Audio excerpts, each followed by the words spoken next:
Selamat siang, saya Ngurah Erlin Punarbawu dari Buleleng, Bali. Pada sore hari ini, saya ingin membahas peristiwa kericuhan yang terjadi di acara Rakyat Bersuara 9 Desember lalu di iNews. Acara Rakyat Bersuara ataukah acara Roy Suryo Bersuara yang dipandu Aiman Wicaksono ricuh? Lalu siapa yang harus bertanggung jawab terhadap kericuhan sebuah acara yang ditayangkan secara live di media televisi nasional? Pihak yang paling bertanggung jawab dalam hal ini adalah stasiun televisi dan tim produksi. Saya pernah membuat sebuah VT yang mengatakan hentikan saja acara ILC ataupun Rakyat Bersuara. Acara ini yang membahas isu-isu yang menjadi perbincangan publik tidak pernah memberikan dampak positif ataupun bisa memberikan pendidikan terhadap masyarakat yang menyaksikan acara tersebut. Persoalan akan membahas polemik, kisruh, tuduhan pihak Roy Suryo, Rismond, dan Dr. Tipa terhadap pihak Pak Joko Widodo. Silakan saja memberikan ruang, tetapi sebagai host, presenter, seharusnya bisa memposisikan diri sesuai dengan kode etik jurnalistik wajib independen alias tidak memihak. Tetapi dari beberapa segmen yang saya lihat, dari beberapa episode yang saya lihat, Aiman Wicaksono sebagai host dan presenter acara Rakyat atau Roy Suryo Bersuara tidak menunjukkan independensi seorang host bernama Aiman Wicaksono. Apakah ini efek kegagalan Aiman Wicaksono dalam keikutsertaannya pada kontestasi politik pemilu legislatif? Aiman Wicaksono kader Partai Perindo, besutan Haritanu Sudibyo, owner iNews dan juga owner MNC Group, pernah maju sebagai calon legislatif Dapil Jakarta 1 kalau tidak salah dari Partai Perindo, lalu kalah dan gagal. Apakah kegagalan mempengaruhi kesehatan mental, kesehatan jiwa, kesehatan nurani seorang Aiman Wicaksono? Hanya Aiman yang tahu. Kembali kepada peristiwa kisruh, keributan, kericuhan dalam acara Rakyat atau Roy Suryo Bersuara yang dipandu Aiman Wicaksono. Siapa yang harus bertanggung jawab? Pertama, stasiun televisi dan tim produksi. Stasiun televisi sekaligus tim produksi termasuk produser, sutradara, dan host atau moderator memiliki tanggung jawab utama atas isi siaran dan kelancaran. Acara yang ditayangkan di iNews TV dalam acara Rakyat atau Roy Suryo Bersuara, host bertanggung jawab untuk mengelola jalannya diskusi. Saya tidak pernah kontra terhadap acara diskusi-diskusi publik. Benar seperti apa yang disampaikan oleh Prof. Hermawan Sulistyo.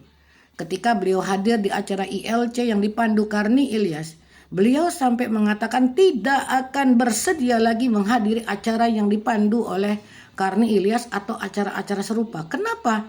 Prof. Hermawan Sulistyo mengatakan ini bukan acara yang bisa memberikan pendidikan kepada masyarakat. Justru acara-acara seperti ILC ataupun Rakyat Bersuara justru memberikan pendidikan buruk terhadap masyarakat, di mana narasumber berbicara seolah tidak pernah diajarkan dan dididik etika ketika mengeluarkan pendapat. Silakan berbeda, silakan tidak menyukai sebuah institusi, tetapi etika tetap harus dikedepankan. Apalagi Rismond Hasiholan Sianipar katanya pernah mengenyam pendidikan di Jepang. Benarakah atau tidak Rismond Sianipar pernah mengenyam pendidikan di Jepang?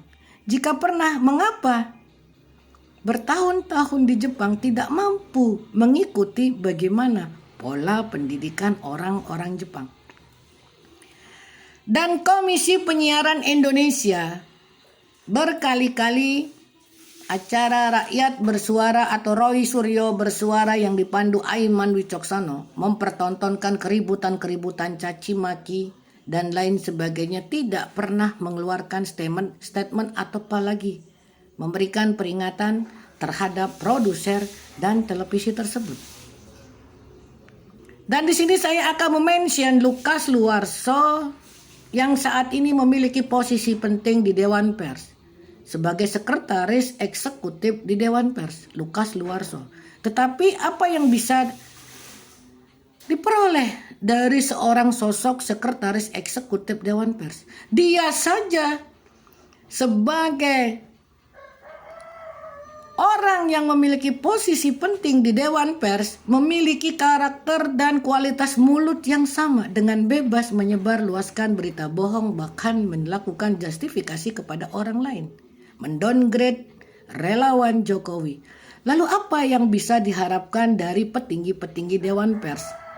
Lalu apa yang bisa diharapkan dari Komisi Penyiaran Indonesia jika terus membiarkan acara-acara talkshow seperti ILC dan juga Rakyat Bersuara atau Roy Suryo Bersuara?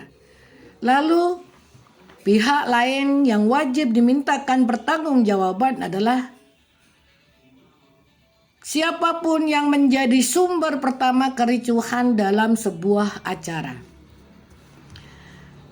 Aiman Wicaksono dalam acara Rakyat Bersuara atau Roy Suryo atau Rismon Bersuara pada 9 Desember malam kemarin menghadirkan narasumber Roy Suryo dan Rismon.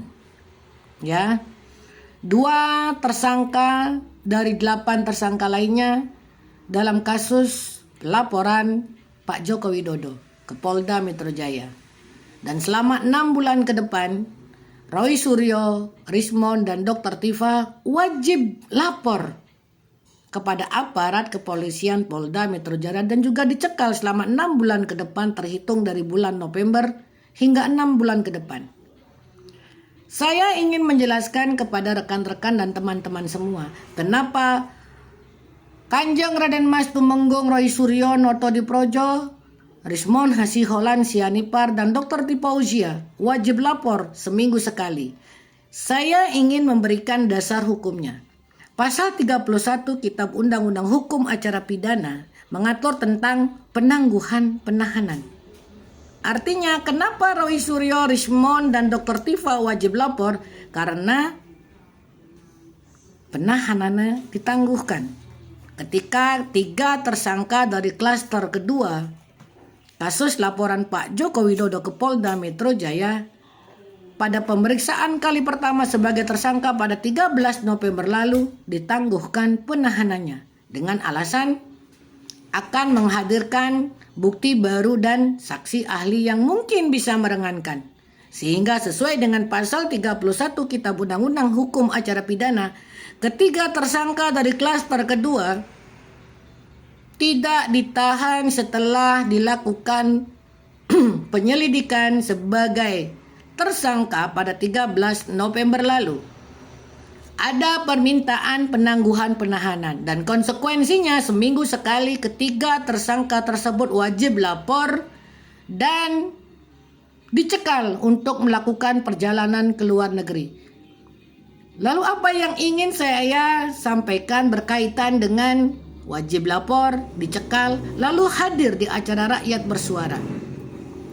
Hak sebagai tersangka silakan saja dia mau melakukan apapun, tetapi itu akan tetap tercatat dalam catatan Polda Metro Jaya.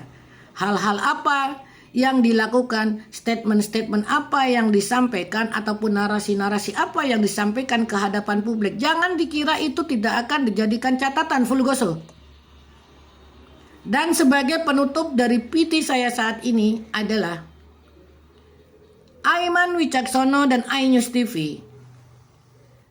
Silakan Anda membahas apapun sebagai bahan untuk diskusi. Tetapi jangan lupa sebagai host dan moderator Anda memiliki kode etik untuk independen. Dan ketika terjadi kericuhan Anda wajib bertanggung jawab, begitu juga dengan media televisi. Dan kepada Lukas Luarso yang duduk di Dewan Pers sebagai sekretaris eksekutif, tunjukkan Anda memiliki ilmu untuk bisa memberikan masukan kepada iNews. Akan berbeda jika Anda ada dalam barisan sakit hati itu. Saya Ngurah Erlin Punarbawu Bule.